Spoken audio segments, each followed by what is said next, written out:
cet espace en live pour parler d'un sujet qui me tient à cœur, qui est celui de l'échange de maison. L'échange de maison que je pratique depuis un peu plus de 10 ans. J'ai d'abord commencé de façon un peu informelle avec des amis, des personnes de mon entourage, des amis d'amis, en France et à l'étranger. J'ai fait quelques échanges comme ça. Et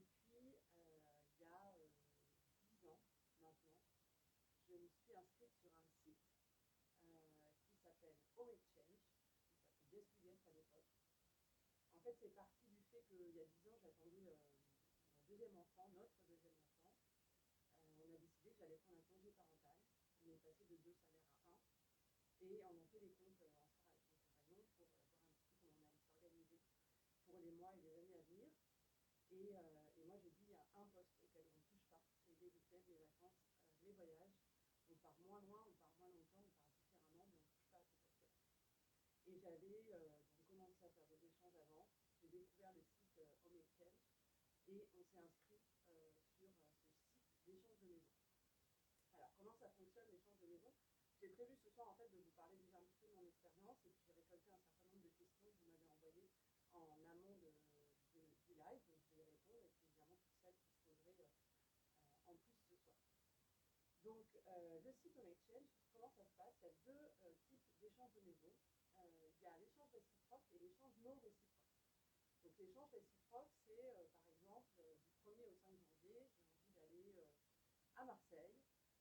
Je cherche sur Home Exchange, je trouve un échangeur, je lui propose un échange, il est intéressé à venir à Paris du 1er au 5 janvier, et pendant que je vais chez lui, il vient chez moi. Ça, c'est l'échange réciproque. Et l'échange non réciproque, c'est, moi, j'ai envie du 1er au 5 janvier d'aller à Marseille, mais le Marseillais en question, il n'a pas envie de venir à Paris, parce qu'il n'aime pas Paris, ou parce qu'il n'a pas, voilà, il a de la famille sur place qui peut le recevoir, etc., etc., mais il veut bien me recevoir chez lui en revanche. Donc il va m'ouvrir ses portes, et comme on n'est pas dans la réciprocité, du coup je vais lui donner des points, qui s'appellent sur le site des guest points, des points d'invité. Je vais lui donner des points, qui est une monnaie virtuelle en fait uniquement valable et échangeable sur le site, et il va le mettre dans sa cagnotte du site, et il va pouvoir le réutiliser quand il veut, où il veut, et chez qui il veut, pour faire à son tour un échange non réciproque. Alors ça peut être du 1er au 5 janvier pour aller où il veut, et ça peut être plus tard, voilà. Et s'il n'est pas en échange au moment où on le reçoit chez lui, eh bien, il peut aller chez quelqu'un de sa famille, chez des amis, etc., etc. Alors, il y a Hélène qui me dit qu'elle ne m'entend pas. Est-ce que les autres personnes qui sont en ligne peuvent me confirmer qu'ils m'entendent? Parce que sinon, j'ai un petit souci de micro. Alors.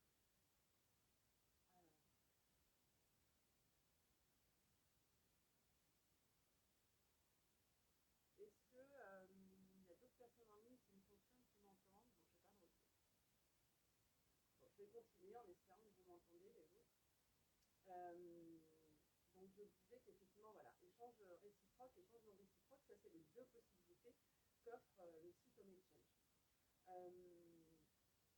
L'avantage des échanges de maison, alors le premier avantage auquel on pense, c'est évidemment l'aspect économique. Et il est...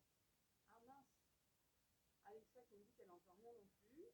Alors, que se passe-t-il?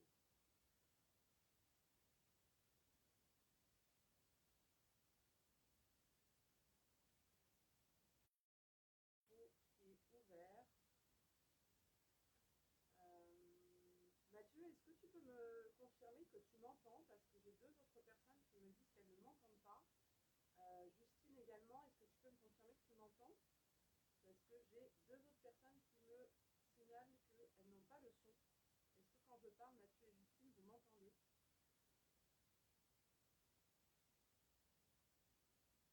Est-ce que vous pouvez me faire un petit signe pour me dire si vous m'entendez ou pas? Les deux personnes qui ne m'entendent pas, est-ce que les autres m'entendent?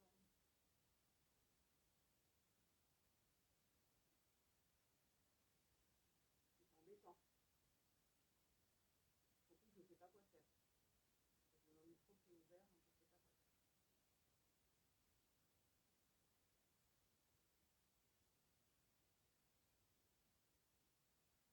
Le son est très bas. Ben, je ne sais pas quoi faire parce que moi, j'ai pas mon... Est-ce que vous m'entendez là? La gourdasse, j'avais mes écouteurs qui étaient branchés.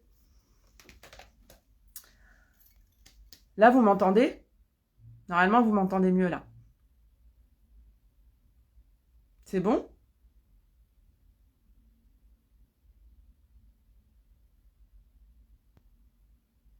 Ouais, super. Bon, bah, je suis désolée. Du coup, j'avais laissé mes écouteurs branchés et du coup, le début du live va être en son très très bas.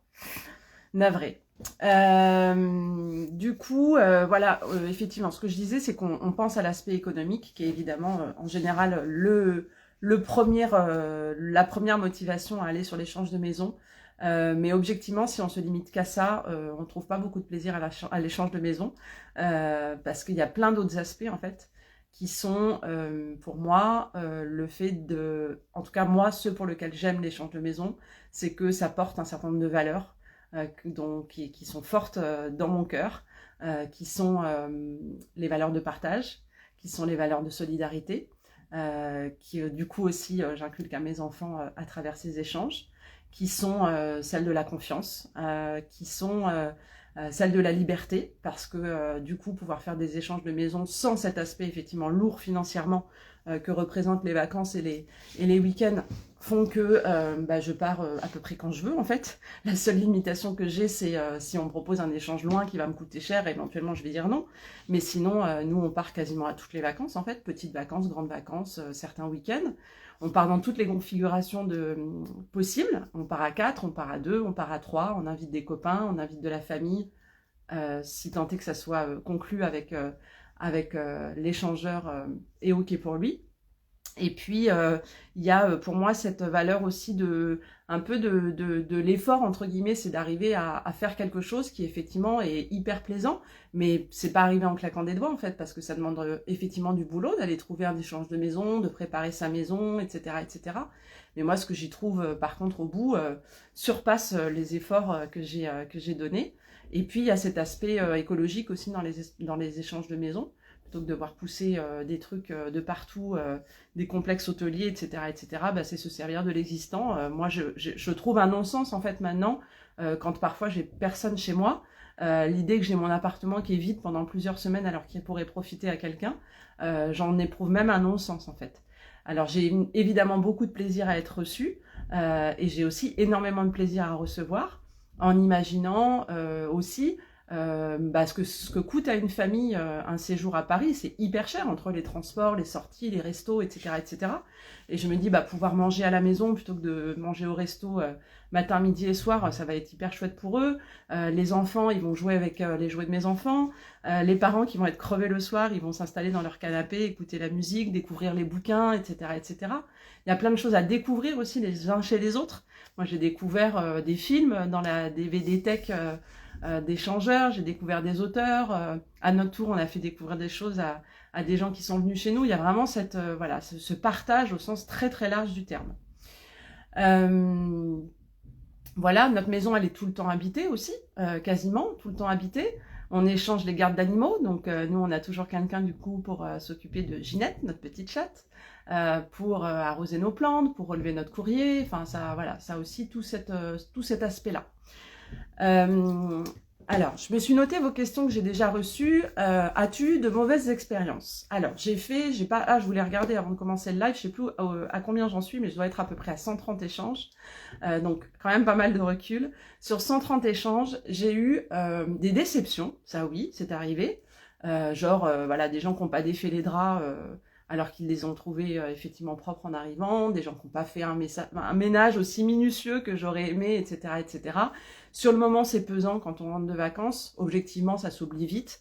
Donc, j'ai eu des déceptions de ce type-là, mais rien de grave. J'ai un échange, en réalité, qui s'est pas très bien passé, avec une famille d'Allemands. Je retiens deux choses pour cet échange qui s'est pas bien passé. C'est le fait que j'avais tous les signaux dès le départ du fait que j'aurais pas dû aller au bout de l'échange parce que j'étais pas en confiance en fait avec les gens dès le départ et j'aurais dû écouter mon feeling et et mon pressentiment. Donc ça m'a servi de leçon. Et la deuxième chose, c'est que j'ai eu le secours de l'équipe surtout. Et ça, c'est très rassurant sur Home Exchange. c'est le fait qu'il y ait une équipe avec un système de caution, un système d'assurance qui peut être activé quand il y a un souci, ce qui est très rare. Hein. Moi, je parle d'un échange sur 130 qui a nécessité l'intervention du site. Mais là, j'ai pu faire jouer effectivement la caution parce que voilà, le ménage était clairement pas fait et que j'avais pas envie de me le retaper. Donc, j'ai demandé des sous pour employer quelqu'un pour le faire. Il s'était passé quoi? C'est ça. Il s'était passé un ménage qui n'était pas bien fait. Il s'était passé un lecteur de DVD qui avait été cassé. Et puis, de façon plus informelle, c'était beaucoup des choses sur la communication. Ils sont arrivés, ils s'étaient engagés à s'occuper de la chatte et au bout de 2 jours, ils ont dit qu'en fait, ils étaient allergiques. Bon, a priori, tu découvres pas que tu es allergique au chat à 40 ou 50 balais et qu'il fallait du coup la faire garder. Moi, j'étais en forêt noire chez eux en Allemagne entre Noël et Jour de l'An. J'avais pas de situation, de solution de repli. Voilà, ils se sont pas bien comportés vraiment dans le relationnel chez eux. Ils nous ont annoncé un certain nombre de pièces, ils en avaient fermé chez eux, donc en donnant l'accès alors que c'était pas dans le deal de départ. Enfin bon, voilà. Des petites choses de ce type-là, et effectivement, j'ai pu faire jouer le système de caution, d'assurance du site. Et ça, encore une fois, je trouve que c'est rassurant de savoir qu'on n'est pas tout seul sur le site et qu'il y a quand même un recours. Voilà pour l'échange, vraiment le seul qui s'est pas bien passé. Comment faire pour se prémunir des mauvaises expériences? Comment j'ai fait pour Ginette? J'ai appelé mes parents au secours, qui ont été adorables. Je leur ai demandé de venir même jusqu'à l'appartement pour la récupérer parce que j'avais peur effectivement qu'ils soient pas sympas avec elle. Et du coup, ils ont pu prendre le relais. Donc ça, c'était cool. Pour se prémunir des mauvaises expériences, ce que je fais et ce que je conseille du coup aux personnes qui s'inscriraient, c'est de surtout privilégier la communication et les échanges pour s'assurer que le courant passe. Donc moi clairement, avant de conclure un échange, avant de conclure n'importe quel échange, même avec beaucoup d'expérience, je propose toujours un coup de fil, une rencontre en visio, etc., pour s'assurer que le courant passe, qu'on est à peu près sur la même longueur d'onde, qu'on a une vision commune de la vie, de l'échange de maison, etc. On n'est pas obligé d'être les meilleurs potes, mais en tout cas de s'assurer que ça matche, quoi. Et pouvoir se laisser la possibilité de dire non si c'est pas le cas. Regardez aussi la fiche des gens, c'est-à-dire on a tous une annonce sur le site. Une maison par exemple qui est hyper en bordel, moi personnellement ça me donne pas envie d'échanger, j'aurais peur de retrouver ma maison dans le même état.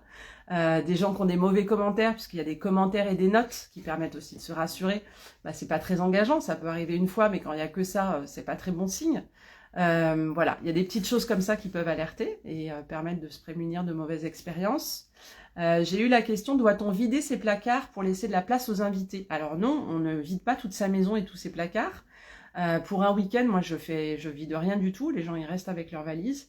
S'il reste une semaine ou plus, je vais faire en sorte de libérer une étagère dans mon armoire, un petit peu de place dans la salle de bain, un petit peu de place dans la cuisine, en mettant même à la limite, même quand on habite dans des petits espaces, en mettant sous le lit ou en mettant voilà. Mais évidemment on va pas vider tous les placards de toute la maison, on laisse juste un petit peu de place éventuellement quand on s'en va longtemps. J'ai eu la question, comment fait-on quand on n'est pas sur place pour leur ouvrir la porte? Alors, moi, je privilégie le fait d'être sur place parce que j'aime bien faire la connaissance des gens, ça me rassure aussi avant qu'ils arrivent chez moi. Et puis, ça me fait plaisir de les rencontrer, de les accueillir, de leur faire visiter la maison, etc. Comme ça me fait plaisir de leur indiquer mes bonnes adresses de resto, là où faire les courses, le petit parc à côté de la maison, etc.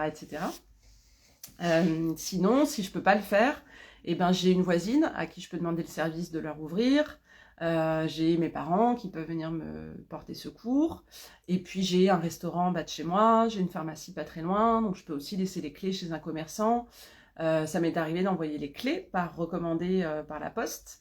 Il y a toujours moyen de s'arranger, voilà, même quand on n'est pas sur place pour ouvrir aux échangeurs.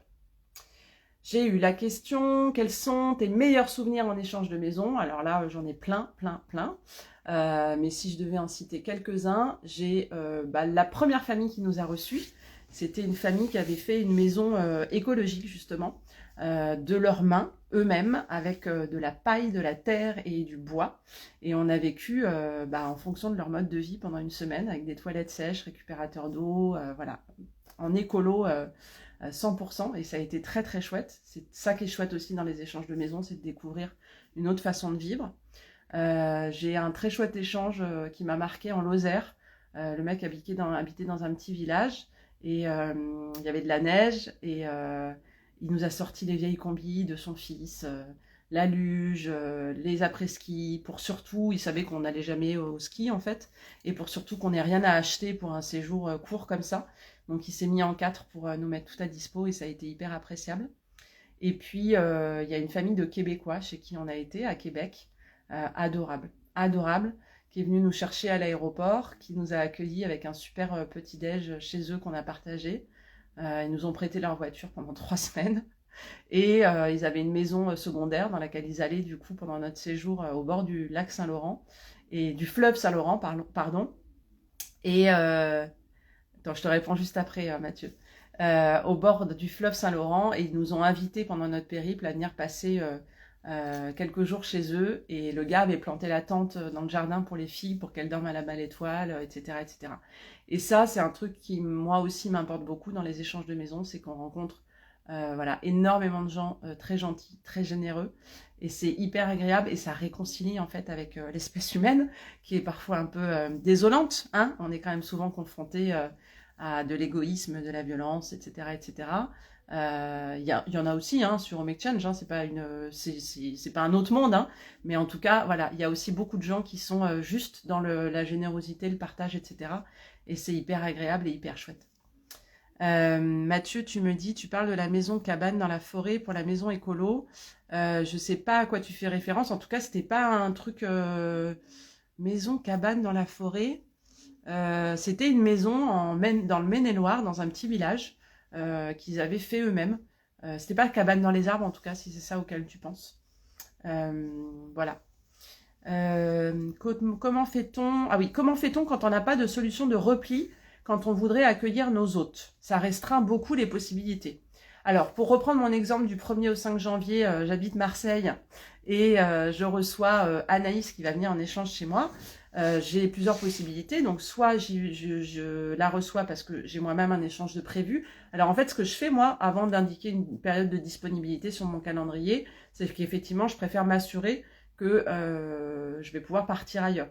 Donc, si je sais que je vais chez quelqu'un, je mets une période de dispo sur mon calendrier, ou alors je sais qu'effectivement j'ai une solution de repli chez un copain, une tante ou je ne sais quoi. Si je mise sur le fait de recevoir quelqu'un pour gagner des points et pouvoir partir, moi ça m'est jamais arrivé de pas trouver en étant ouverte. C'est-à-dire si j'ai une vision, et ça vaut pour tout hein, sur le site, si je me fixe de partir à telle date, à tel endroit, dans telles conditions, avec des critères très restreints, il y a beaucoup de chances pour que je trouve pas. En étant souple sur les critères de destination, de date, etc., moi j'ai toujours trouvé à faire des échanges. Alors moi je suis ambassadrice aussi du site Home Exchange, ça veut dire que je soutiens en fait l'équipe à ma manière, et notamment en répondant au chat en ligne qu'il y a sur le site. C'est une question qui revient beaucoup. J'ai perdu mon fil. Qu'est-ce que j'étais en train de dire? C'est une question qui revient beaucoup. Oui, voilà, pardon. J'ai envoyé tant de demandes aux 5 terres en Italie. Je cherche du 22 au 27 juillet, je ne trouve pas. Alors, effectivement, si tes critères, c'est du 22 au 27, les 5 terres en Italie, c'est possible que tu ne trouves pas. Par contre, si tu es prêt à faire quelques kilomètres, à bouger un peu tes critères, voire à te laisser surprendre par des destinations auxquelles tu n'aurais pas pensé, c'est absolument sûr que tu vas trouver. Et moi, on se laisse séduire parfois par des destinations auxquelles on n'aurait pas pensé parce que ça nous donne envie de découvrir, justement. Et puis on est souple. On est souple, c'est-à-dire qu'on n'exige pas forcément le front de mer, on est capable d'aller un peu plus dans les terres. On aurait bien aimé 3 chambres, mais on n'en aura que 2, bah c'est pas grave. On aurait bien aimé avoir une piscine, bah on n'en aura pas cette année, et c'est déjà très bien de pouvoir partir. Donc à partir du moment où on est souple sur les critères, je pense qu'on trouve toujours de quoi faire un échange. Et quels critères vous amènent à refuser certains hôtes? Quand je les sens pas, les Allemands par exemple, j'aurais dû dire non dès le départ. Quand je les sens pas, quand effectivement au niveau de la visio ou de l'échange, le courant n'est pas passé. Ce qui peut m'amener à refuser aussi certains invités, c'est des demandes un peu improbables, genre ils veulent venir à 10 dans mon 3 pièces de 70 mètres carrés, c'est pas possible. Ils veulent venir avec un chien alors que j'ai un chat qui supporte pas les autres animaux, c'est pas possible. Voilà, donc ça c'est des choses qui peuvent m'amener à refuser des invités. Et puis effectivement ce que j'ai dit, c'est-à-dire des mauvais commentaires, une maison en bordel, une absence de politesse, enfin même des gens qui se croient à l'hôtel. m'envoie un message en me disant genre dispo du 3 au 5 juin. Pas de bonjour, on se présente, est-ce que vous auriez envie d'eux, etc., etc. Donc ce genre de formulation, voilà, je déconseille sur le site, toujours essayer de soigner quand même sa communication et de pas effectivement prendre les gens pour un service hôtelier. Et voilà. Et sur quels critères choisit-on nos invités, nos hôtes? Voilà, j'ai l'impression du coup de me répéter, mais le feeling qui passe, les valeurs peut-être en commun, des gens qui ont un peu d'expérience, ça peut être toujours rassurant. Un conseil que je pourrais donner, s'il y a un peu d'appréhension à se lancer dans l'échange de maison, c'est de commencer près de chez soi et pas longtemps. Par exemple, de partir un week-end à quelques kilomètres de chez soi. Ça peut être peut-être plus rassurant que de partir tout de suite à l'autre bout de la planète pendant un mois. Voilà. J'ai essayé de répondre aux questions que j'ai reçues donc, pour préparer le live, de vous brosser aussi un peu le tableau de la façon dont on échange. Maintenant, si vous avez des questions supplémentaires, je suis ouverte à la discussion. Je regarde si je vous ai dit à peu près tout ce que je m'étais noté, les différents types d'échanges. Ouais, de mon côté, je pense que j'ai à peu près fait le tour. Juste aussi, peut-être vous préciser, si, pendant que vous rédigez peut-être vos questions, que quand on s'inscrit sur le site, on a tout de suite des points en fait à l'arrivée en créant son annonce, en mettant son profil à jour, etc. Ce qui fait qu'on a une petite cagnotte de départ qui permet déjà d'envisager un premier échange. Donc ça, c'est super chouette. On n'est pas obligé d'attendre d'avoir reçu déjà pour partir. Et au cas où on ne trouverait pas un échange réciproque. Moi, c'est pas moi parce que je suis ambassadrice ou parce que j'ai négocié un truc, c'est tous les membres du site ont un code de parrainage pour parrainer des gens de leur entourage. Donc moi, j'ai un code de parrainage. Si vous souhaitez que je vous parraine, ça vous fait des points supplémentaires à l'inscription et ça m'en fait à moi aussi au passage. Et là, en ce moment, il y a une offre jusqu'au 31 mars pour doubler les points de ceux qui s'inscrivent grâce au lien de parrainage. Donc si vous avez envie de vous lancer et de vous inscrire avant le 31 mars, vous m'envoyez un petit message, je vous donne mon lien de parrainage et voilà. Le montant de la caution dépend de la surface de l'habitation. Non, elle est la même pour tout le monde. Elle est fixée pour tout le monde à l'époque, moi, où j'ai fait appel à la caution, c'était 500 €. Ça a peut-être évolué depuis, je ne sais pas. Il me semble qu'elle est la même pour tout le monde. Et le montant de l'adhésion à Home Exchange, alors c'est dégressif quand on est un vieil échangeuse comme moi. Donc moi, je ne paye pas le tarif, mais je crois que le premier tarif, il doit être à quelque chose comme 140 € ou 150 € l'année. Donc c'est très très vite amorti parce que ça, voilà, ça représente genre, je sais pas combien coûte l'hôtel parce que je vais jamais à l'hôtel, mais je pense que ça doit être à peu près dans ces prix-là. Donc voilà, juste 2 jours d'échange dans l'année et c'est amorti quoi. Voilà, je sais pas si vous avez d'autres questions et si ça a répondu à vos intérêts, vos préoccupations.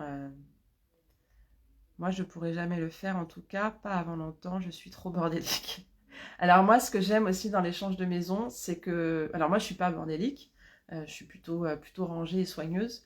En revanche, ça nous oblige à être souvent en échange de maison, à être encore plus soigneux que si on ne le faisait pas. Parce que du coup, quand on reçoit, on fait un ménage quand même un peu plus sérieux que le ménage hebdomadaire.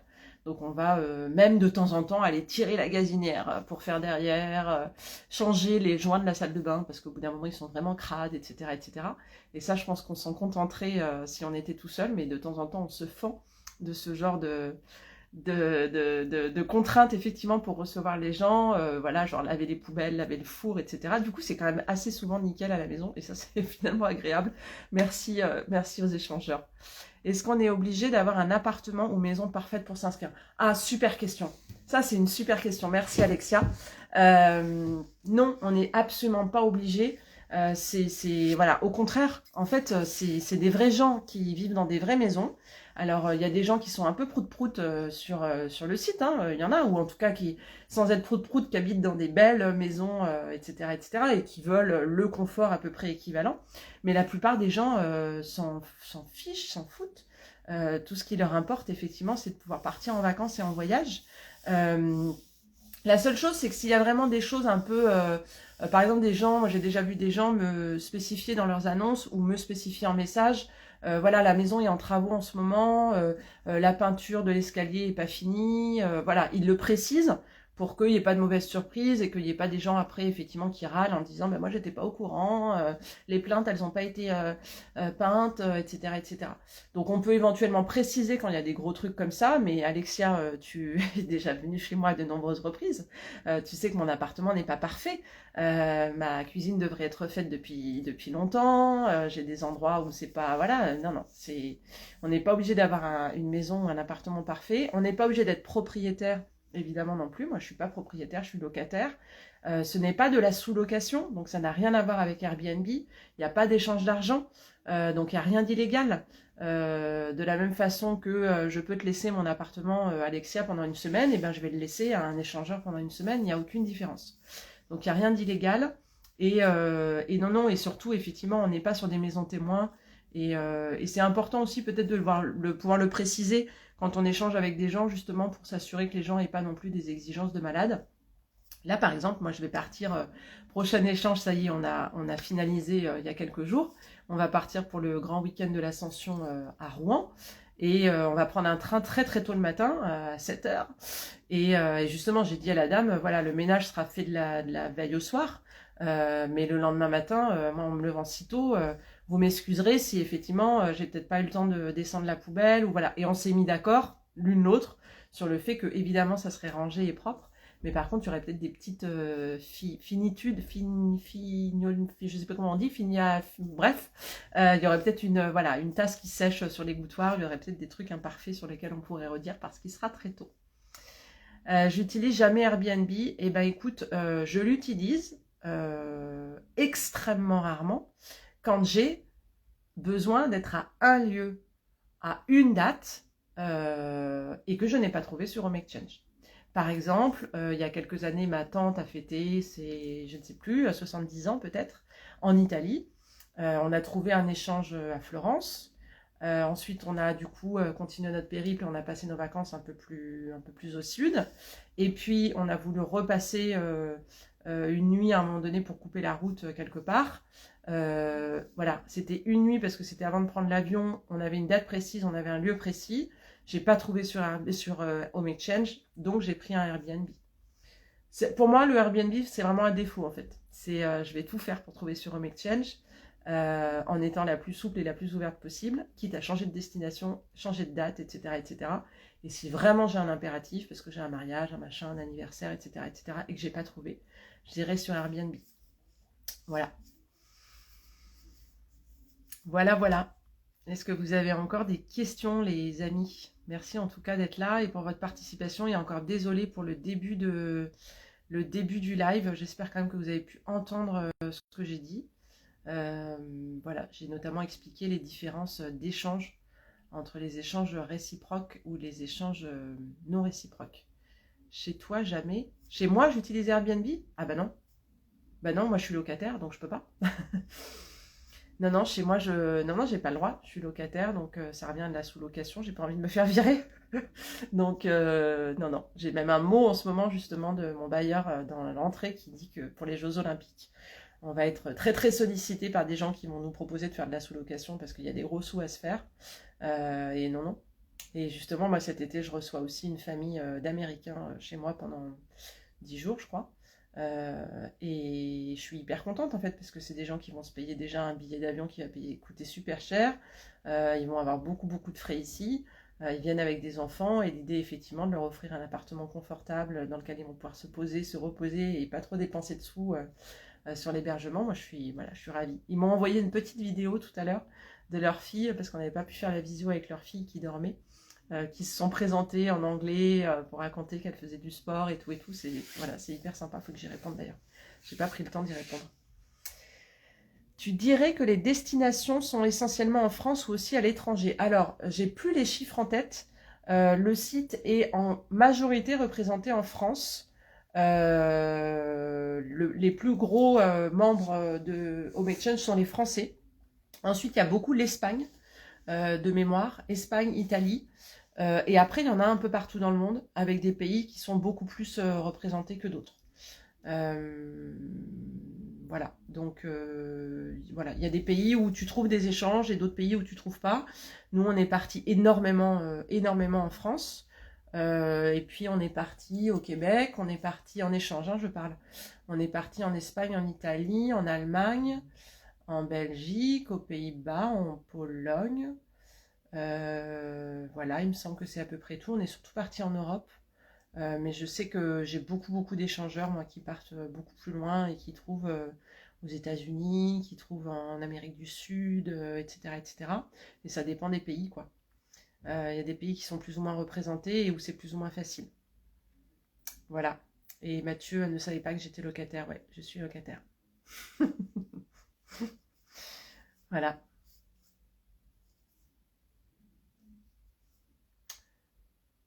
Bah, en tout cas, s'il y a d'autres questions qui vous viennent après coup, n'hésitez pas à m'envoyer des petits messages ou voilà, ou à m'en reparler de vive voix pour ceux qui font partie de mon entourage proche.